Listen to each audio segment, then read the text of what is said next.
তো এবার ইমাম আজম আবু হানিফা রাহমাতুল্লাহ বলতেছেন যে তো আসলে আঙ্গুল দিবে যাচ্ছে, আসলে তো আমার কাছে জানতে আসে নাই। তারপরে হুজুর বলতেছে ভাইরা আপনি আসছেন ভালো কথা, যে প্রশ্নটা করছেন জীবনে আমাকে কেউ করে নাই, তবে আপনি ভাববেন না যে আমি জানি না, আমি জানি, এটা আমি সাথে রাখি নাই, কিতাবেই রাখছি। এখন যেহেতু আপনি প্রশ্ন করছেন আপনি এখানে একটু দাঁড়ান, আমি ভিতরে যাব আর আসবো, আপনাকে উত্তরটা দিয়ে দেব। এখন মুসলমানরা বলতেছে হুজুর তো চিনেন না, হুজুর অনেক সময় প্রশ্নের উত্তর দেয় পান্টি দিয়ে, লাঠি দিয়ে উত্তর দেয়। আপনি ভালো ভালো এখন থাকেন, আর ভালো যদি বেশি পর্যন্ত থাকেন আনালে যান। খ্রিস্টান পাতিয়া করে এমন ঘেস দেখি ওর পান্টি কেমন উত্তর দেয়। তো হুজুর এবার ভিতরে গেছে, কষ্ট হইতেছে নাকি আপনাদের? হ্যাঁ আমার বন্ধুগণ, আমার ভাইরা, কথাটা মনে রাখবেন, যার সাথে তার মহব্বত তার সাথে তার কিয়ামত। আমার ভাইরা, আমার বন্ধুগণ, আমাদের মহব্বত রাখতে হবে আলেমদের সাথে। কার সাথে? আলেমদের সাথে। আলেমদের সাথে মহব্বত রাখলে রসুলের শাফায়াত পাবো, রসুলের সাথে আমাদের হাসর হবে। ঠিক কিনা বলে? মুসলমান ভাইরা, আমার বন্ধুগণ, এই ইমামে আজম আবু হানিফা রাহমাতুল্লাহি আলাইহি এই প্রশ্নের উত্তর আমার বন্ধুগণ আমি আপনাদেরকে জানাবো, জানাচ্ছি, মোটেও আমি কাল বিলম্ব করব না। কিন্তু বাজানো কথাটা আমি এই জায়গায় আপাতত উম্মতের আলেমদের কাছে জমা রেখে দিলাম। পায়খানা মলমূত্র মানুষের পায়খানা তিক্ত না মিষ্ট, এই কথাটা জানার জন্য ইমাম আজম আবু হানিফা কি খ্রিস্টান পাদ্রী আটকায় দিল। আরে বন্ধুরে ভাইজান, রব্বে কাবা জাল জালালি ওয়াল ইকরাম গফুরুর গফফার রহিমাউর রহমান। দেখেন জগৎ বিখ্যাত কেমন আল্লাহ পাক এলেম দান করেছিলেন ইমাম আজম আবু হানিফাকে, যেটা তার জীবদ্দশায় তার মা বাবার এক সমস্যার সমাধান করেছিলেন। কেমন করেছিলেন মা বাবার সমস্যার সমাধান? ও বাবা, এই মোবাইল থাকলে মোবাইলের মাধ্যমে রেকর্ড করে নিয়ে যাবেন, অডিও রেকর্ড। আর যারা আলেম আছেন, যারা দাওয়াত ও তাবলীগের মেহনত কর্মী ভাইরা আছেন, যারা মুজাহিদিন সালিকিন মুহিব্বিন ভাইরা আছেন, একটু কান লাগায়, দিলের কান লাগায়, আমার বন্ধুগণ দিলের কান লাগায় শুনবেন, অন্তর দিয়ে বুঝবেন বাজান। দেখেন কেন আপনি আলেমের সাথে সম্পর্ক রাখবেন না, কেন আপনি আলেম তৈরি হয় যে মাদ্রাসায় কেন মহব্বত করবেন না? ও বন্ধু, ইমামে আজম আবু হানিফা রাহমাতুল্লাহি আলাইহি আল্লাহর জগৎ বিখ্যাত একজন জমহুর মশহুর আলেম। এই আলেমে দ্বীন আমার বন্ধুগণ কিতাব মোতালা করতেছিলেন। বাবাজি কিতাব মোতালা করা অবস্থায় হঠাৎ করে ইমাম আজম আবু হানিফার বাড়ির একজন গৃহকর্তা, বাড়ির একজন গৃহ পরিচারিকা, আমার বন্ধুগণ বাড়ির কামলা, বাড়ির চাকর ইমাম আজম আবু হানিফার কাছে এসে চোখের পানি ছেড়ে কাঁদেন আর ডাক দিয়ে বলে, হুজুর খবর নিছেন কিনা জানা নাই। ইমাম আজম আবু হানিফা কিতাবখানা বন্ধ করে ডাক দিয়ে বললেন, কি খবর? যেই খবর বলতে যে তুমি এইভাবে কাঁদতেছ, ও প্লেস হয়ে গেছো, কি কর্তব্যভূমির অবস্থায় পড়ে গেছ, কি হলো তোমার একটু তুমি খুলে বলো। এই গৃহ পরিচারিকা আমার বন্ধুগণ কামলা কিসার মানুষ, বাড়ির কাজের লোক, কান্দের ডাক দিয়ে বলে, হুজুর বুড়াতি বয়সে আপনার মা তালাক হয়ে যাচ্ছে, বুড়া বয়সে আপনার বাপ মাথা গরম করে আপনার মাকে তালাক দিয়ে দিতেছে, এই খবরটা আপনি রাখছেন কিনা জানা নাই। ইমাম আজম আবু হানিফা আস্তে করে কিতাবখানা বন্ধ করলেন। কিতাবখানা বন্ধ করে তাজিমাতের সহিত, আজমতের সহিত, আদবের সহিত কিতাবখানা আমার বন্ধুগণ তাকের উপর রাখলেন। তাকের উপর রাখার পর ইমাম আজম আবু হানিফা রাহমাতুল্লাহি আলাইহি একটু দ্রুত গতিতে হাঁটি হাঁটি পা করে ছোট চলল মা বাবার পানে। আহারে আমার বাবার কি হলো? বুড়া বয়সে কেন মায়ের উপর রাগ ঝাড়তে যে মাকে তালাক দিতেছে? আর আমার মারই বা কেমন হলো? মা এই বুড়ি বয়সে কি হলো? মাকে কিসে পাইল? মা কেন তালাক নেওয়ার জন্য এরকম প্রস্তুত হয়ে গেল? ইমামে আজম আবু হানিফা রাহমাতুল্লাহি আলাইহি একটা দৌড় মেরে বাবার কাছে চলে গেলেন। বাবার কাছে যে সালাম জানাইলেন। কষ্ট হচ্ছে নাকি আপনাদের? চলবে কি চলবে না? বলবো কি বলবো না? কিন্তু তাকবীর দেন, লিল্লাহি তাকবীর। দেখেন তো কোন লোকটা দেয় না। আল্লাহু আকবার বললে কি জিহ্বা খাটো হয়ে যাবে? হ্যাঁ, একটু জোরে বলেন না আল্লাহু আকবার। আবার বলেন আল্লাহু আকবার। আল্লাহকে ডাকতে পারলে গুনাহ মাফ হবে না গুনাহ থাকবে? গুনাহ মাফ হবে, এই কথা কোরআনে আছে না নাই? আল্লাহ রে ডাক রে বান্দা আল্লাহ বলে ডাক। বলেন আল্লাহ রে ডাক রে বান্দা আল্লাহ বলে ডাক। ও তারে ডাকতে পারলে তোর জীবনের গুনাহ হবে মাফ। ও তারে ডাকতে পারলে তোর জীবনের গুনাহ হবে মাফ। আল্লাহ রে ডাক রে বান্দা আল্লাহ বলে ডাক। বলেন বলেন আল্লাহ রে ডাক রে বান্দা আল্লাহ বলে ডাক। ও তারে ডাকতে পারলে তোর জীবনের গুনাহ হবে মাফ। ও তারে ডাকতে পারলে তোর কলবের ময়লা হবে সাফ। আল্লাহ রে ডাক রে বান্দা আল্লাহ বলে ডাক। এতগুলো মানুষ জবানই খোলেন না, বলেন না আল্লাহ রে ডাক রে বান্দা। হ্যাঁ হ্যাঁ, যার দিল ভালো তার জবান দিয়ে আল্লাহ নাম বের হবে। বলেন আল্লাহ রে ডাক রে বান্দা আল্লাহ বলে ডাক। ও তারে ডাকতে পারলে তোর জীবনের ময়লা হবে সাফ। ও তারে ডাকতে পারলে তোর কলবের ময়লা হবে সাফ। আল্লাহ রে ডাক রে বান্দা আল্লাহ বলে ডাক। যখন তুমি ছোট্ট ছিলে, দাঁত ছিল না মুখে, তরল খাবার আল্লাহ তাআলা দিলেন তোমার মা জননীর বুকে। ভাইয়া মা জননীর বুকে, ঠিক কিনা বলে? যখন তুমি ছোট্ট ছিলে, দাঁত ছিল না মুখে, তরল খাবার আল্লাহ তাআলা দিলেন তোমার মা জননীর বুকে। ভাইয়া মা জননীর বুকে। ওরে সেই আল্লাহ রে ভুইল না রে,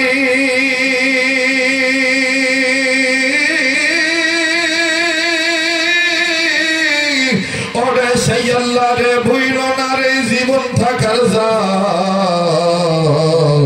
আল্লাহ রে ডাক রে বান্দা আল্লাহ বলে ডাক। ও তারে ডাকতে পারলে তোর কলবের ময়লা হবে সাফ। বলেন ও তারে ডাকতে পারলে তোর জীবনের গুনাহ হবে মাফ। আল্লাহ রে ডাক রে বান্দা আল্লাহ বলে ডাক। আল্লাহ রে ডাক রে বান্দা আল্লাহ বলে ডাক। যখন তোমার কেউ ছিল না তখন ছিলেন তিনি, এখন তোমার সব হয়েছেন পর হয়েছেন উনি রে বান্দা, পর হয়েছেন উনি। ঠিক কিনা? এমন একটা সময় ছিল আমার হাত ছিল না, পা ছিল না, নাক ছিল না, চোখ ছিল না, মুখ ছিল না, উল্লেখযোগ্য কোনো বস্তুই ছিলাম না। আল্লাহ বলেন হাল আতা আলাল ইনসানি হিনুম মিনাদ দাহরি লাম ইয়াকুন শাইআন মাযকুরা।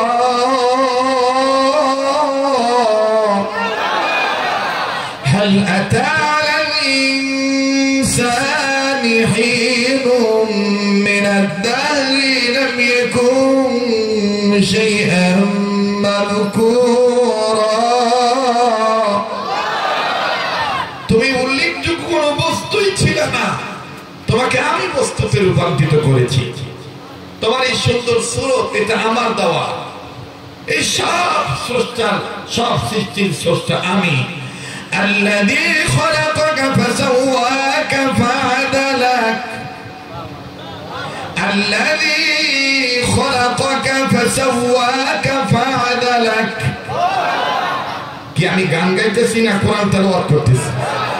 কোরআন তেলাওয়াত ভালো লাগে না খারাপ লাগে? মুমিনের সামনে কোরআন তেলাওয়াত করলে মুমিনের ঈমান বাড়ে না কমে? বাড়লে আল্লাহু আকবার আসতে হবে না জোরে হবে? মুমিনের সামনে কোরআন তেলাওয়াত করলে মুমিনের ঈমান বাড়ে, এ কথা কার? ইন্নামাল মুমিনুনা আল্লাযীনা ইযা যুকিরাল্লাহু ওয়াজিলাত কুলুবুহুম ওয়া ইযা তুলিয়াত আলাইহিম আয়াতুহু যাদাতুহুম ঈমানা।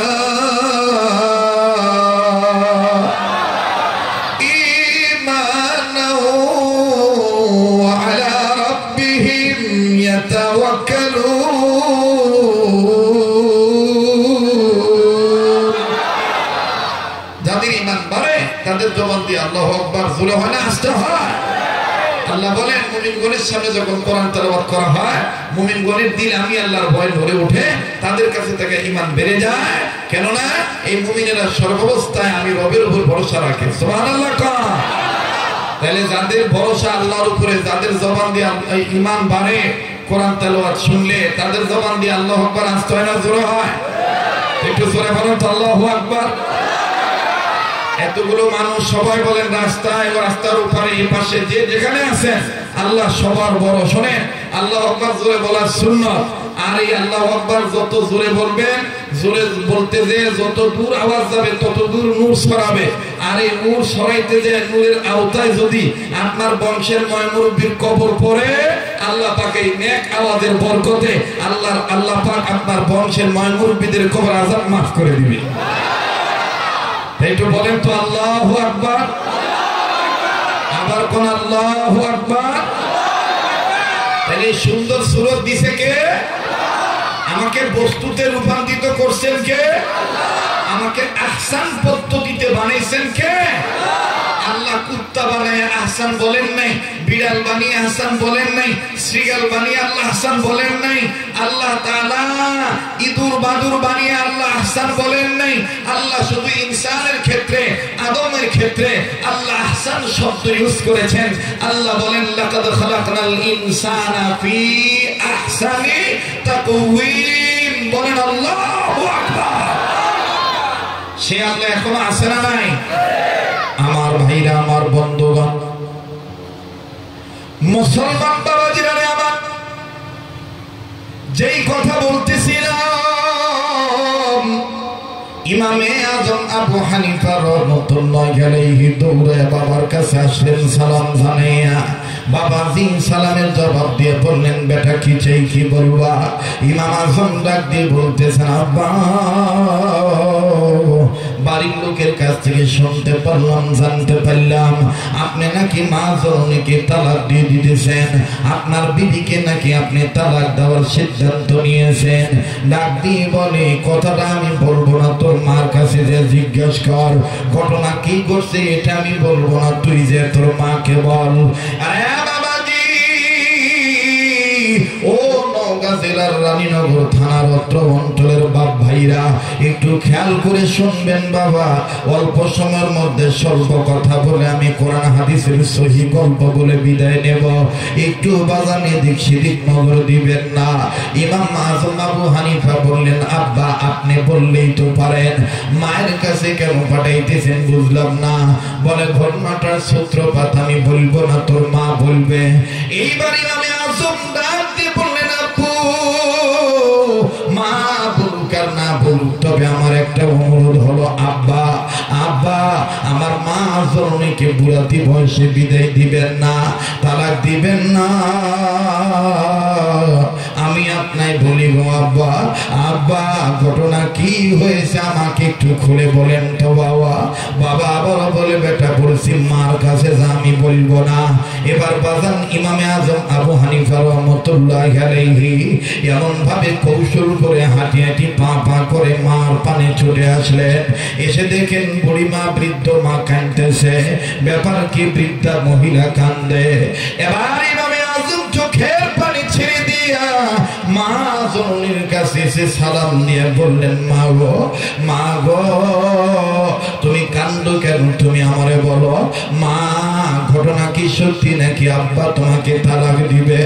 মহিলাটা কান্দার ডাক দিয়ে বললেন বেটার এখনো তালাক দেয় নাই, তবে আমাকে ঝুলায় রাখছি। এই ঝুলন্ত অবস্থা আমি পড়ে আছি রে বাবা। ইমাম আজম আবু হানিফা ডাক দিয়ে বললেন কেমন করে মা ঝুলন্ত অবস্থায় আছো, আমায় একটু খুলে বলো। ডাক দিয়ে বললেন বেটারে কি বলবো, দুঃখের কথা, আজও গেল না মনের ব্যথা, বাবা তুই আমার শোন কথা। ইমাম আজম আবু হানিফা ডাক দিয়ে বললেন মা কি হয়েছে বলো। ইমাম আজম আবু হানিফা ডাক দিয়ে বলতেছে, বলার পরে মা বললেন বেটা শোন রে, বেটা রে আজকে কোনো এক কাজ করতে যে হঠাৎ করে আমি কথা বন্ধ করে দিয়েছি, আমার মনে কষ্ট পেয়েছি, আমি তোর বাপের ডাকে সাড়া দেই নাই। তোর আব্বা আমাকে আমার সাথে কথা বলতে চেয়েছি, আমি মুখ খুলি নাই। নিয়ত করেছি যেহেতু আমার মনটা খারাপ, এমন অবস্থায় তোর বাপের সাথে আমি কথা বলবো না। তোর বাবা কেমন জানি আমার ভিতরগত অবস্থা টের পাইছে। তোর বাবা আমাকে জোর করে ডাক দিয়ে বলতেছেন কথা বলবা কি বলবা না বলো। আমি বললাম না কথা বলবো না। আবার বলতেছে তুমি কথা বলবা কি বলবা না বলো। ডেকে বলতেছে না না আমি কথা বলবো না। আবার বলতেছে শুনলে নুমান সাবেদ, নুমান ইবনে সাবেদ, শুনলে ইমাম আজম আবু হানিফা, শুনলে বেটা শোন, তোর বাবা আবার তখন তৃতীয়বার আমাকে ডাক দিয়ে বললো এ বিবি কথা বলবি কি বলবি না বল। এক পর্যায়ে আমি রাত দেখে বললাম কথা আমি বলবোই না। তোর বাবা হঠাৎ করে বলে ফেললো বিবি রে কথা যেহেতু বলবি না রে বিবি, তোর কথা বলার সময় আমি দিলাম ফজরের আজান পর্যন্ত। এই ফজরের আজান দেওয়ার আগ পর্যন্ত তোর কথা কওয়ার টাইম। এই ফজরের আজানের মধ্যে যদি কথা না বলি অটোমেটিক তুই 3 তালাক হয়ে যাবি, আমার আর তালাক দেওয়া লাগবে না। কথাটা বুঝাইতে পারছি? এরকম লাগে না অনেক সময়? লাগে না? হ্যাঁ, নওগাঁ জেলার রানীনগরে বেশি হয়। কথায় কথায় কথায় কথা তোর ভাত খাও না রে, কথা কানা তোর ভাত খাও না রে। ওইসব মরদের মতন মরদ হলে বলা লাগে না খালতে কি হচ্ছে, কথা কানা। কিন্তু বলবার পারবে না ভাই, কারণ বস্তা ভরে ডিমান্ড নিয়েছে, যৌতুক নিয়েছে। ভাত খাইলেও জ্বালা, না খাইলেও জ্বালা। ওই যে ধোয়ার সাথে না ধোয়াই ভালো, শোনার সাথে না শোনাই ভালো। আবু বকর ভাই যে বলে গেল কথাটা কি, আমি চিন্তা করে দেখলাম যে ভাই যেভাবে বক্তব্যটা সাজাইলো, আমি যদি পরের হাল যদি ওইভাবে না বয় তাহলে তো আমার জমিটা ভালো মতো চাষ হবে, কথা বলে না। এজন্য কথায় আছে আগের নাও যেদিকে যায় পাশের নাও সেই দিকে যায়। লিল্লাহ তাকবীর, লিল্লাহ তাকবীর। লোক বলে হবে না। দেখেন তো মাশাআল্লাহ কি চমৎকার পরিবেশ। অনেক মাহফিলে রাত্রিবেলা এত লোক হয় না, কথা হয় না। কিন্তু বরগাছা এলাকায় কোন এক আল্লাহওয়ালা আসে যে আল্লাহওয়ালার বরকতে আল্লাহর প্রেমের সুবাস নেওয়ার জন্য মাঝে মধ্যে আমাদের আসতে হয়, কথা বলেন ঠিক কিনা? লিল্লাহ তাকবীর। ডাক দিয়ে কয় মা, ও মা এই কাহিনী বলে হ। এবার ইমাম আজম বলতেছে মা তোর সিদ্ধান্ত কি, তুই ক, আগে তুই ক, তারপর বাপের কাছে যাই। ভাই কথা কিন্তু ভুলবেন না, পায়খানা তিতা না মিঠা মনে আছে তো? না যুবক ছেলেরা কথা কয় না, মনে আছে তো? জি জি জি, খুব খেয়াল করে শুনবেন দাদা। খালি মৌলবি দেখলেই কয় পরের ভাই খা, মাদ্রাসা করে কি হবে, এগুলোর এলেম কালাম নাই। মৌলবীদের এলেম কালাম আছে না নাই? তুমি কি জানো হে সুদারু, তুমি কি জানো হে মুসারু, তুমি কি জানো হে, জানো কি জানো? মৌলবীর কাছে বসে দেখো। মৌলবী খালি জুব্বা দাড়ি দিকে খালি মৌলবী মনে করো না। মৌলবীর সম্পর্ক এলেমের সাথে, আর এলেমের সম্পর্ক আল্লাহর সাথে, কথা বলেন ঠিক কিনা?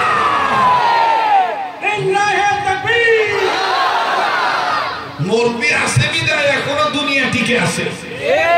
আলেম থাকলে তো আলম থাকবে। বরগাছার আলম নয় ভাই, দুনিয়া। হ্যাঁ দুনিয়া, দুনিয়া কি দুনিয়া। আলেম থাকবে তো আলম থাকবে। যেদিন আলেম থাকবে না ওই দিন আলম থাকবে না। মোহতারাম হাজরিন, এবার ইমাম আজম কয় মা আগে তুই কর, তোর সিদ্ধান্ত কি, তুই আব্বার সাথে কথা কবো কি কবো না?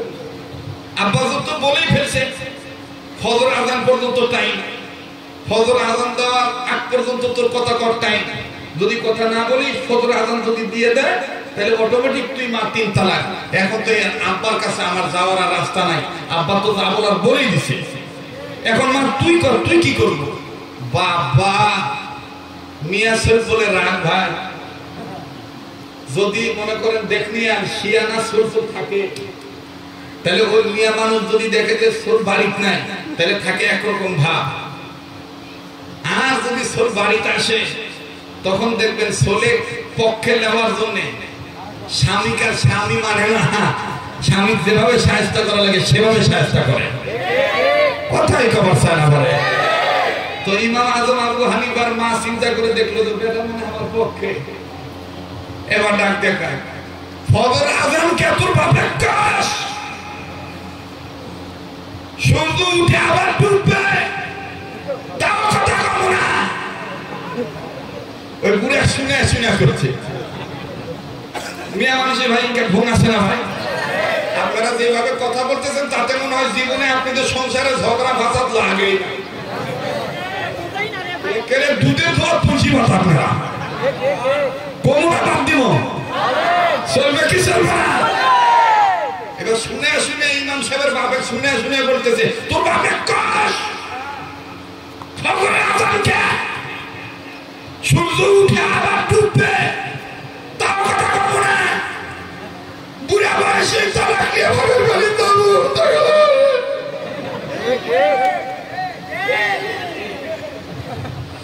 ইমাম আজম আবু হানিফার বাপ ডাক দিয়ে কয় যা বলার বলছি, আমি আর এটা তুলতে পারবো না। এখন ইমাম আজম আবু হানিফা বুঝতে পারলেন মা এখন আবেগে আছে, মার এখন বিবেক ঠিক নাই, অতএব মার কাছে আর বেশি এই সেন্টারটা আবার এখানে ওই ওখানে আসছিল, আবার এখানে যাও বাবু লোক শোনা না দূরে কে তোরা পেপসি খাবো ভাগ করে অন্য জায়গা খা, কথা কইছ না ভাই? আবার একটু জোরে কোন তো আল্লাহু আকবার, আর একটু জোরে কোন আল্লাহু আকবার। ইমাম আজম আবু হানিফা ডাক দিয়ে কয় মা দুইবার জিজ্ঞেস করছি, শেষবার তুই আব্বার সাথে কথা কব না ফজর আজানের আগে? কয় না। ইমাম আজম কয় মা আমি বেঁচে থাকতে বুড়ি বয়সে তো তালাক লিবার দিব না, ফজরের আগে আমি তোর কথা কওয়াই ছাড়বো আব্বার সাথে, সেটা ভালো হোক আর মন্দ হোক, কারণ আব্বা বলছে ফজরের আজান পর্যন্ত টাইম। তো তুই যদি খালি আব্বার ভালো কথা জিজ্ঞেস করিস কথা বলা হয়ে যাবে, মন্দ কথা জিজ্ঞেস করলে কথা বলা হয়ে যাবে। আর এই কথা বলানোর জন্য কি এলেন খাটানো লাগে সেটা আল্লাহ আমার দিছে মা, আমি তোর পেট থেকে হচ্ছি মা, দুনিয়ার বড় বড় সমস্যার সমাধান আমি করি, আর তুই তো আমার মা। মা এখন ডাক দিয়ে দেখ মুনি, দেখ মুনি। ইমাম আজম আবু হানিফা রাহমাতুল্লাহি আলাইহি আস্তে করে মাথার থেকে টুপিটা খুলে মাকে ডাক দিয়ে বলতেছে মা একটু ফু দিয়ে দাও, কারণ তোর দোয়া ছাড়া হবে না মা, আমি যত বড় আলেমই হই তোর দোয়া ছাড়া হবে। আবার বাবার কাছে যাইয়া মাথা এভাবে উঁচু রেখে শিরক যেন না হয়, বাপের কদমে হাত দিয়ে মাথা উঁচু রেখে বলতেছে আব্বা আপনি আমার দোয়া করে দেন, আপনাদের এই বুড়ে বয়সের সমস্যার সমাধান যেন কোরআন সুন্নাহ ভিত্তিক ইলম দ্বারা আমি করে দিতে পারি। বাপ ডাক দিয়ে কয় সেটা তোর ব্যাপার, এখানে আমার কিছু করার নাই, যা দোয়া করে দিলাম। ইমাম আজম আবু হানিফা রাহমাতুল্লাহি আলাইহি এমনি তো সবসময় ওযু অবস্থায় থাকতেন, ওই দিন আবার ওযু করলেন, ওযু করে 2 রাকাত নামাজ পড়লেন। শুনতেছেন আপনারা? ওযু করে 2 রাকাত নামাজ পড়লেন। 2 রাকাত নামাজ পড়ে উনি রাত্র 1টা 1:30টা 2টা 2:30টা পৌনে 3টা 3টা 3:30টার দিকে আমার ভাইরা উনি নিজ এলাকার মসজিদে গেছে। মসজিদে যাইয়া মুয়াজ্জিন সাহেবকে ডাক দিয়ে বলতেছে ও আমার এলাকার মুয়াজ্জিন সাহেব, জলদি যদি একটু উঠতে চাইলে আমার অনেক ভালো হইতো। ও বাবাজি, মুয়াজ্জিন সাহেব ঘুমের ঘরের মধ্যে চলে গেছে, মুয়াজ্জিন সাহেব খেয়াল করে না, একটু বাজান এদিক সেদিক নজর দিবেন না। বাজান রে টাইম কিন্তু আস্তে আস্তে শেষ হয়ে যাচ্ছে, আমার সময় কিন্তু আমার বন্ধুগণ বেলা ডুবার আগ পর্যন্ত। আর আমিও ভাবতে পারি না এই জটিল একটা বয়ান আমার জবান দিয়ে আজকের এই বরগাছা মাদ্রাসার ইসলামী মাহফিলে আসবে। বাবাজি ভেবেছিলাম আমি শর্টকাট করে একটা কথা বলে কোনো মতন দোয়া করে বিদায় নিয়ে চলে যাব, কিন্তু বাইদি ভাই আলেমের মহাব্বত, আলেমের সম্মান বুঝাইতে যে কথাটা চলে আসলো, এলেমের হাইসিয়ত বুঝাইতে যে কথাটা চলে আসলো। এ বন্ধু, এইবার এবার ইমাম আযম আবু হানিফা রাহমাতুল্লাহি আলাইহি মুয়াজ্জিন সাহেবের কাছে যে মাথার কাছে যে মাথায় সুন্দর করে বিলি দেওয়ার মতন হাতটা এরকম করে নেড়ে নেড়ে চোখের পানি ছেড়ে কান্দার ডাক দিয়ে বলে, হুজুর গো, আল্লাহ রাস্তা আমাকে মাফ করে দিবেন, জলদি করে বিছানা থেকে উঠেন, জলদি করে আপনি একটু ওযু করে নেন, আপনি তাহাজ্জুদের আযান দিয়ে দেন। হুজুর গো, আপনার এই আযানের মাধ্যমে আমার মা বাবার নীল হয়ে যাবে। হুজুর গো, যদি ফজর আযান দিয়ে দেয় আমার মাকে আমি হারায় ফেলবো, আমার বাবাকে আমি বাবা বলে আমার বাবা আমি হারায় ফেলবো। মা বাপ পাবো ঠিকই, কিন্তু নীল মোহাব্বত থাকবে না বাবার মার মধ্যে। ও হুজুর, আমি আমার মা জননীকে অনেক ভালোবাসি হুজুর। হুজুর গো, আমি আমার মা জননীকে অনেক ভালোবাসি। বরগাছ এলাকার যুবক ভাই রে, যুবতী বোনেরা রে, মা বাপ ঝগড়া লাগলে কেন তোমরা মায়ের পক্ষ নাইলে বাপের পক্ষ যাইয়া কেন তোমরা এই শেষ বয়সে বাড়ির মধ্যে সংসারে আগুন লাগাই দাও? কেননা তুমি বোঝো না, কেন তুমি এটা বোঝো না? বাপ না হলো আমি আসতে পারতাম না, মা না হলে আমি আসতে পারতাম না। বাইরে কেন তুমি পক্ষ বিপক্ষ নাও? বাবাজি, দুনিয়ায় যার বাবা নাই তার মতন বড় অভাবের কেউ নেই, বড় দুঃখের কেউ নাই। ও বন্ধু, বলতে বলতে কথাটা হঠাৎ মনে পড়ে গেল, তাই বলে দেই বাবা, এই দোয়া কবুলের সময়, মকবুল সময়ে আমার ভাইরা খুব ভাইরে মাগরিব, এই সময় দোয়া কবুল হয়। আলেমদের জিজ্ঞেস করে দেখবেন, বেলা ডুবার আগ মুহূর্তে দোয়া কবুল হয়ে যায় বাজার। আমি জানি না বাজার এই ময়দানে কার মা নাই, এই ময়দানে কার বাবা নাই, কার মা বাপ জানি অসুস্থ হয়ে বিছানায় রোগী হয়ে পড়ে আছে, আবার কার মা বাপ জানি কবর থেকে দিকে দিকে কান্দার বলে, বেটা রে মাহফিলে গিয়ে আমাদের জন্য কানলি না রে বেটা, বেটা রে বেটি রে, আমি কবর আইসা খবর পাইলাম দুনিয়ার কোন ছেলে মেয়ে যদি বাপ মার জন্য চোখের পানি ছেড়ে কান্দে, বাপ মার জন্য দোয়া করে, আল্লাহ রাব্বুল আলামিন ছেলে মেয়ের দোয়ার উসিলায় বাপ মার কবর আযাব আল্লাহ মাফ করে দিবে। ভাই গো, আজও আমার ভাই মাওলানা মুফতি আবু বকর সাহেব চকাদিন মাদ্রাসার সুনামধন্য মুদাররিস, আমার ভাই রে উস্তাদ, একজন অন্যতম উস্তাদুল আসাতিজা সাহিবুল ইলম, আমার বন্ধুগণ, আমার ভাইরা নিসবতদারি আলেম ভাই, আমার বারবার আমার সামনে আমার বন্ধুগণ আমার হাতটা ধরে বলে, ভাইও আমার বাপ তো মরে গেছে, বাবার জন্য একটু দোয়া করবেন, আমার মা অসুস্থ, আমার মাওটার জন্য একটু দোয়া করিস রে ভাই। বাইরে আমার মা অসুস্থ, ব্রেনের সমস্যা, সব কথা মনে রাখতে পারে না, মায়ের জন্য একটু দোয়া করি। বাদাম রে, তখনই মনের ভিতরে কথাটা মনে হয়ে গেছে, আহারে যার মা নাই তার মতন বড় দুঃখের কেউ দুনিয়া নেই। ভাই বসে রাখো, মিডিয়ার ভাইরা, আল্লাহর রাস্তায় আপনারা ডিস্টার্ব দিবেন না। আমার বন্ধুরে দেখেন তো দেখি দিন থেকে এক ফোঁটা চোখের পানি বের করা যায় কিনা, দিনটা একটু নরম করা যায় কিনা। দুনিয়ায় যার মা নেই, যার বাবা নাই, তার মতো বড় দুঃখী বড় অভাবের কেউ নেই ভাইয়া। ভাইজান, কোন এক জায়গায় কোন এক মাদ্রাসায় কথাটা হয়তো বা বলেছিলাম, আজ আমি বলে দিয়ে যাই, কথাটা যেহেতু মনে পড়ে গেছে প্রাসঙ্গিক, আমার ভাইরা এই প্রসঙ্গে কথাটা চলে আসলে এই জন্য বলে দিই।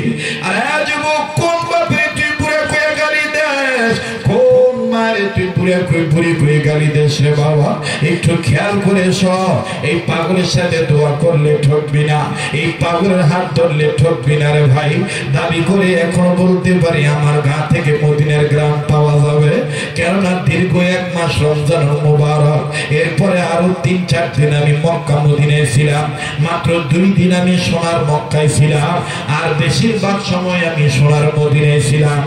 ওই দেশে সোনার মদিনায় ঈদ করি, এরপরে পাঠান বাংলাদেশে আসি। অতএব আমার সাথে দোয়া করলে ভাই আমার ঠকবি না।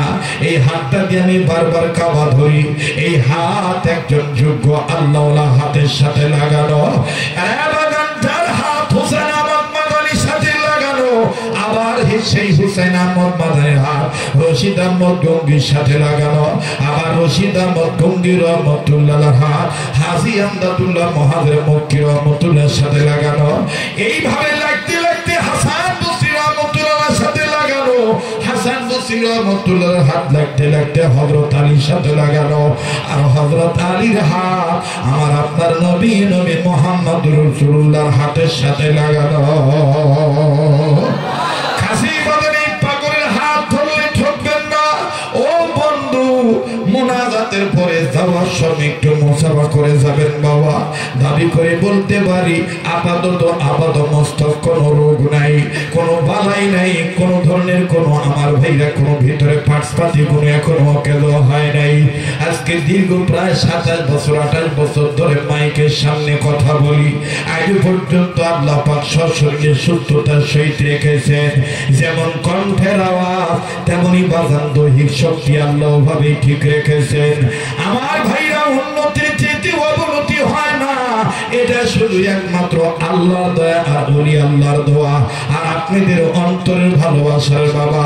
কাশী বাজার বলতে যে দোয়ার পরে আমার সাথে মোনাজাতের পরে মুসাফা করে যাবেন, হাত মিলে যাবেন বাবা। আল্লাহ পাক কবুল করবেন ইনশাআল্লাহ। একটু দেখেন দিলটা নরম হয় কিনা, এক ফোঁটা চোখের পানি আপনি ফলাইতে পারেন কিনা। বাবার দুনিয়ায় ওই বাবার সাথে আমার ভাইরা যারা তিন সন্তানদের সাথে একটু মহব্বত রাখবেন, একটু তাল্লুক করবেন, একটু বাজান সম্পর্ক করবেন, তাইলে আপনার বুঝে আসবে যে তাদের অন্তরে বাবারা কি পরিমাণ বেদনা লালন পালন করতেছে। তারা এইরকম ছোট বড় মাদ্রাসায় আসবেন। এই সমস্ত মাদ্রাসা অনেক ছেলের বাবা নেই মা নাই, অনেক ছেলের বাপ আছে মা নাই, মা নাই বাপ আছে, আবার মাও নাই, মা আছে বাপ নাই, বাপ আছে মা নাই, আবার অনেক বেটা এরকম আছে মাও নাই বাবা নাই। এই যে আমার পাশে মামা রহমতুল্লাহ আজ দুপুর বেলা বাবা দি গোস্তহাটি মোড় আদি নওগাঁ মধ্যপাড়া মিথ্যাপাড়া নামে পরিচিত। এই মিথ্যাপাড়ায় যখন আমি নিজের শারীরিক যখন বাজান গোসলের কাজ সম্পন্ন করতেছিলাম, ছোট্ট একটা বাচ্চাটার নাম হলো তামিম। এই বাচ্চাটাকে সামনে এনে আমাকে ডাক দিয়ে বলে, হযরত দোয়া করবেন এই ছেলেটা যখন 3.5 বছর বয়স, এই ছেলেটাকে তখন থেকে আমি নিয়ে আসি, ছেলেটার মা নাই, ছেলেটাকে তখন থেকে আমি দেখশোনা করি। আহারে বাদাম তখন আমার দিল কেঁদে উঠেছিল, এত সুন্দর, আহারে এত সুন্দর বাচ্চা রেখে কেমনে মা দুনিয়া থেকে চলে গেল। আল্লাহর নীলা খেলা বোঝা যায় না বাইরে। আমি আমার মাদ্রাসার কথাটাই বলি, আসর নামাজ পড়ার পর নিজ মাদ্রাসার বারান্দায় দাঁড়াইয়া আপন প্রতিষ্ঠানের ছাত্রদের খেলা দেখতেছি। ভাইরা হঠাৎ করে বাবাজি মাদ্রাসার মেন গেটের দিকে নজর গেল, নজরে ধরা পড়ল একজন বাবা হাতে কয়েকটা ব্যাগ নিয়ে দাঁড়ায় আছে।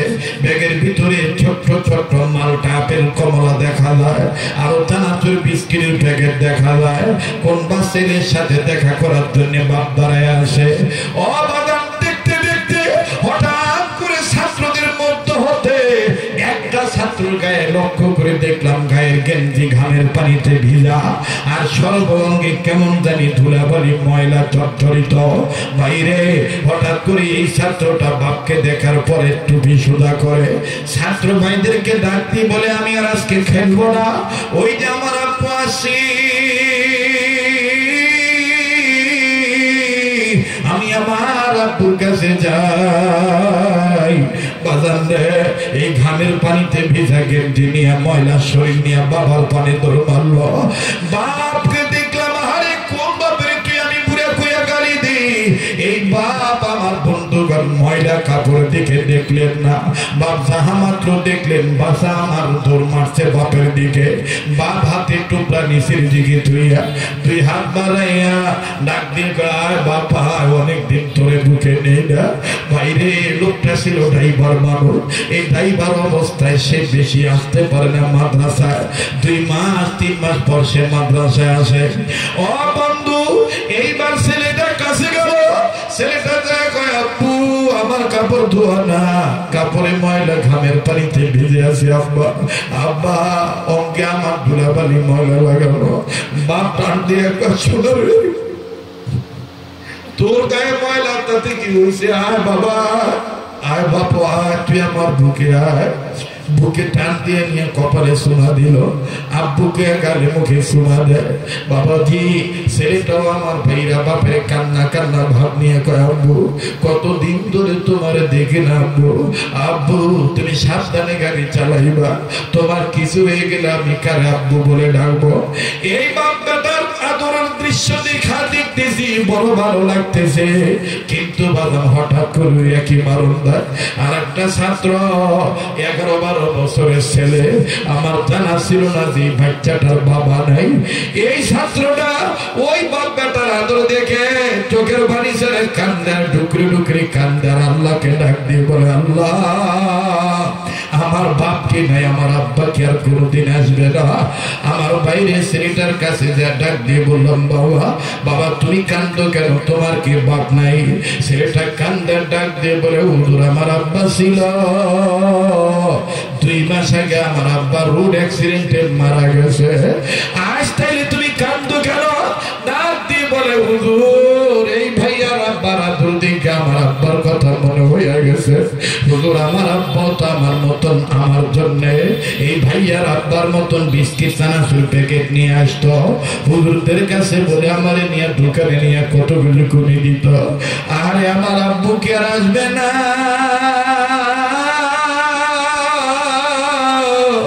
এই জন্য আমি কান্দি ছেলেটার কপালে একটা চুমা দিয়ে বললাম বাবা যার কেউ নাই তার আল্লাহ আছে ভাইজান আমি দেখতেছি অনেক দাড়ি পাকা মুরব্বীরা চোখের পানি এই কোবাইলে মাগরিবের সময় চোখের পানি ছেড়ে দিয়েছে অনেক যুবক ভাই কাঁদতেছেন আল্লাহকে হাজির না দিতে বলি আমার আল্লাহ পাক আজকারি মজলিসে দোয়া ফিরত দেবে না বাবা এইবার ইমাম আজম আবু হানিফা কান্দার ডাক দিয়ে বলে হুজুর আপনি জলদি করে এখন ওযু করে তাহাজ্জুদের আযান দিয়ে দেন নবীদের একটা সুন্নাত আপনি জিন্দা করেন যেহেতু নবীদের সুন্নাত জিন্দা করেন মদিনাতে এখনো তাহাজ্জুদের আযান হয় আর আমার নবী মাঝে মধ্যে অনেক সময় নিজেই তাহাজ্জুদের আযান দিয়েছেন হুজুর আপনি তাহাজ্জুদের আযান দেন ও হুজুর এখন বাজে 3:30 আমার মা তেমন লেখাপড়া জানে না আমার মা বুঝবে না এটা তাহাজ্জুদের আযান না ফজরের আযান আপনার এই আযান শোনার পর আমার মা মনে করতে পারে এটা ফজর আযান দিয়ে দিছে আমার মা দীর্ঘ 30-40 বছর যেই বাপের সাথে সংসার করেছি যেই স্বামীর সাথে সংসার করেছে অবশ্যই অবশ্যই আপনার আযান শোনার পর ওই স্বামীর কাছ থেকে একটা শেষ বিদায় নিতে যাবে যখনই মা ফজর আযান মনে করে বাবার কাছ থেকে বিদায় নেবে শেষ বিদায় নেবে তখন কথা বলা হয়ে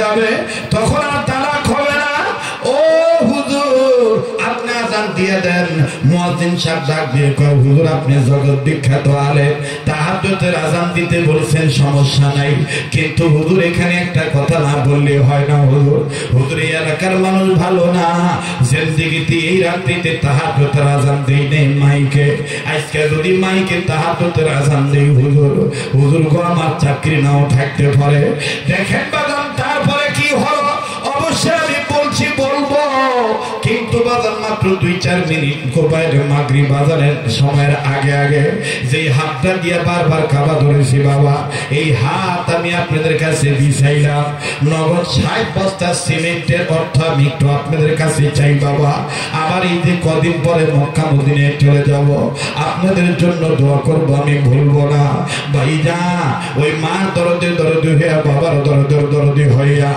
আলেমদের সাথে মহব্বত সেই স্টার্ট করিয়া জাহান্নাম থেকে বাঁচার জন্য হাসর ময়দান রাসূলের সাথে হাসর করার জন্য বাবাজি আমি দেখতে চাই 2 বস্তা সিমেন্টের টাকা 1100 টাকার বেশি লাগে আমি অত নেব না বাজার এক পারা কোরআন শরীফকে মহব্বত করে 1000 টাকা নগদ দেওয়ার মতন কোন বন্ধু আছেন নাকি হুজুর আমি আপনার হাতে 1000 টাকা নগদ দিচ্ছি আপনি আমার কাছে আসবেন বাবা আপনি আমার হাতে হাত রেখে নগদ দান করবেন আয় আল্লাহ আপনার একজন বান্দা নগদ 2000 2000 টাকা।